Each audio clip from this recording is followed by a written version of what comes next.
LEDs don't get their color from their plastic covers. The color of the light comes from the electronics themselves. The casing just helps us tell different LEDs apart. In 1962, General Electric engineer Nick Holonyak created the first visible LED. It glowed a faint red. A few years after that, engineers at Monsanto created a green LED. But for decades, all we had were those two colors. So LEDs could only be used in things like indicators, calculators, and watches. If only we could make blue, then we could mix red, green, and blue to make white, and every other color, unlocking LEDs for every type of lighting in the world, from light bulbs to phones to computers to TVs to billboards. But blue was almost impossible to make. Throughout the 1960s, every big electronics company in the world raced to create the blue LED. They knew it would be worth billions. Despite the efforts of thousands of researchers, nothing worked. And the hope of ever using LEDs for light faded away. According to a director at Monsanto, these won't ever replace the kitchen light. They'd only be used in appliances, car dashboards, and stereo sets to see if the stereo was on. This might still be true today, if not for one engineer who defied the entire industry and made 3 radical breakthroughs to create the world's first blue LED. Shuji Nakamura was a researcher at a small Japanese chemical company named Nishia. They had recently expanded into the production of semiconductors to be used in the manufacture of red and green LEDs. But by the late 1980s, the semiconductor division was on its last legs. They were competing against far more established companies in a crowded market. Nakamura's lab mainly consisted of machinery he had scavenged and welded together himself. Phosphorus leaks in his lab created so many explosions that his co-workers had stopped checking in on him. By 1988, Nakamura's supervisors were so disillusioned with his research that they told him to quit. So it was out of desperation that he brought a radical proposal to the company's founder and president, Nobuo Ogawa. The elusive blue LED. What if Nishia could be the one to create it? Ogawa took a gamble. He devoted 500 million yen, or $3 million, likely around 15% of the company's annual profit, to Nakamura's Moonshot project. By the 1980s, after hundreds of millions of dollars had been spent hunting for the right material, every electronics company had come up empty-handed. But researchers had at least figured out the first critical requirement: high-quality crystal. No matter what material you used for the blue LED, it required a near-perfect crystal structure. Any defects in the crystal lattice disrupt the flow of electrons, so instead of emitting their energy as visible light, it is instead dissipated as heat. So the first step in Nakamura's proposal to Ogawa was to disappear to Florida. He knew an old colleague there whose lab was beginning to use a new crystal-making technology called metal organic chemical vapor deposition, or MOCVD. An MOCVD reactor, essentially a giant oven, was and still is the best way to mass-produce clean crystal. It works by injecting vapor molecules of your crystal into a hot chamber, where they react with a base material called a substrate to form layers. Nakamura joined the lab for a year to master MOCVD, but his time there was miserable. He wasn't allowed to use the working MOCVD, so he spent 10 of his 12 months assembling a new system almost from scratch. He returned to Japan in 1989 with an order for a brand new MOCVD reactor for Nishia. But now the question was, with MOCVD under his belt, which material should he research? By this time, scientists had narrowed the options down to 2 main candidates: zinc selenide and gallium nitride. These were both semiconductors with band gaps theoretically in the blue light range. Between the 2 candidates, almost all researchers were focused on zinc selenide. Nakamura surveyed the crowded field and decided that if he were going to publish 5 papers by himself, he'd better focus on gallium nitride, where the competition was much less fierce. When Nakamura attended the biggest applied physics conference in Japan, the talks on zinc selenide had over 500 attendees. The talks on gallium nitride had 5. 2 of those 5 attendees were the world experts on gallium nitride, Dr. Isamu Okazaki and his former grad student, Dr. Hiroshi Amano. A few years earlier, they had made a breakthrough on the first problem of high-quality crystal. Instead of growing gallium nitride directly on sapphire, they first grew a buffer layer of aluminum nitride.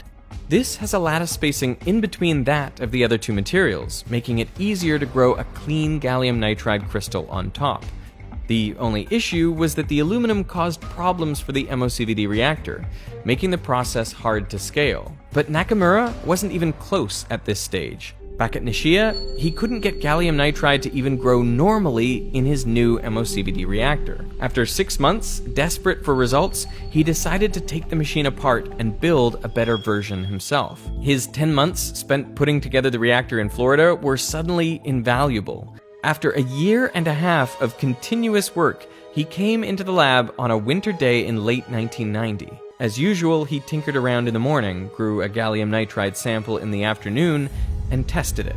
But this time, the electron mobility was 4 times higher than any gallium nitride ever grown directly on sapphire.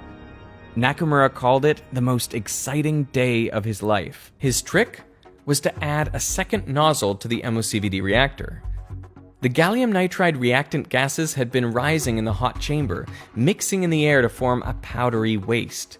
But the second nozzle released a downward stream of inert gas, pinning the first flow to the substrate to form a uniform crystal.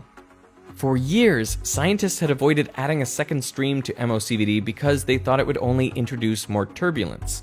But Nakamura used a special nozzle so that even when the streams combined, they remained laminar. He called his invention the two-flow reactor. Now he was ready to take on Akazaki and Amano. But instead of copying their aluminum nitride buffer layer, his two-flow design allowed him to make gallium nitride so smooth and stable, it itself could be used as a buffer layer on the sapphire substrate. This, in turn, yielded an even cleaner crystal of gallium nitride on top, without the issues of aluminum.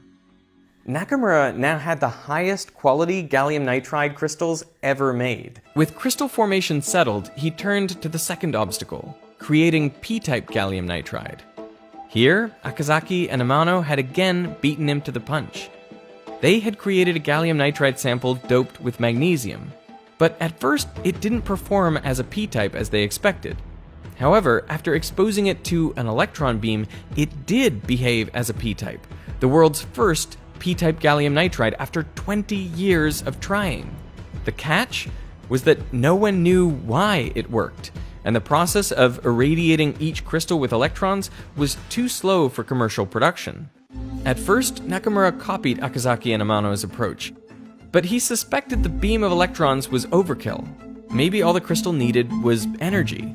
So he tried heating magnesium-doped gallium nitride to 400 degrees Celsius in a process known as annealing. The result? A completely P-type sample. This worked even better than the shallow electron beam, which only made the surfaces of the samples P-type. And simply heating things up was a quick, scalable process. His work also revealed why the P-type had been so difficult. To make gallium nitride with MOCVD, you supply the nitrogen from ammonia. But ammonia also contains hydrogen. Where there should have been holes in the magnesium-doped gallium nitride, these hydrogen atoms were sneaking in and bonding with the magnesium, plugging all the holes. Adding energy to the system released the hydrogen from the material, freeing up the holes again. By now, Nakamura had all the ingredients to make a prototype blue LED, and he presented it at a workshop in St. Louis in 1992, and received a standing ovation. He was beginning to make a name for himself. But even though he had created the best prototype to date, it was more of a blue-violet color, and still extremely inefficient, with a light output power of just 42 microwatts, well below the 1000 microwatt threshold for practical use. At this point, he only had the third hurdle left, getting his blue LED to a light output power of 1000 microwatts. A known trick to increase the efficiency of LEDs was to create a well, a thin layer of material at the PN junction called an active layer, that shrinks the band gap just a bit.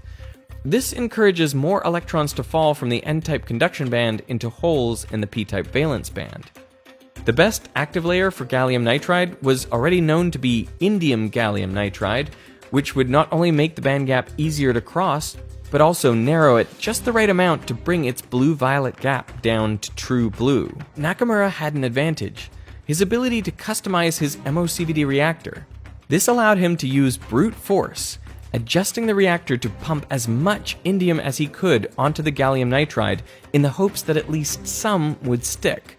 To his surprise, the technique worked, giving him a clean indium gallium nitride crystal. He quickly incorporated this active layer into his LED, but the well worked a little too well and overflowed with electrons, leaking them back into the gallium nitride layers. Unfazed, within a few months, Nakamura had fixed this too, by creating the opposite of a well, a hill. He returned to his reactor one more time to make aluminum gallium nitride, a compound with a larger band gap that could block electrons from escaping the well once inside. The structure of the blue LED had become far more complex than anyone could have imagined. But it was complete. After 30 years of searching by countless scientists, Nakamura had done it. He had created a glorious bright blue LED that could even be seen in daylight. It had a light output power of 1,500 microwatts and emitted a perfect blue at exactly 450 nanometers. It was over 100 times brighter than the previous pseudo-blue LEDs on the market. Nakamura wrote, "I felt like I had reached the top of Mount Fuji." Nishia called a press conference in Tokyo to announce the world's first true blue LED. The electronics industry was stunned. In 1996, they made the jump from blue to white by placing a yellow phosphor over the LED. This chemical absorbs the blue photons and re-radiates them in a broad spectrum across the visible range. Soon enough, Nishia was selling the world's first white LED, at last unlocking the final frontier so many had doubted: LED lighting.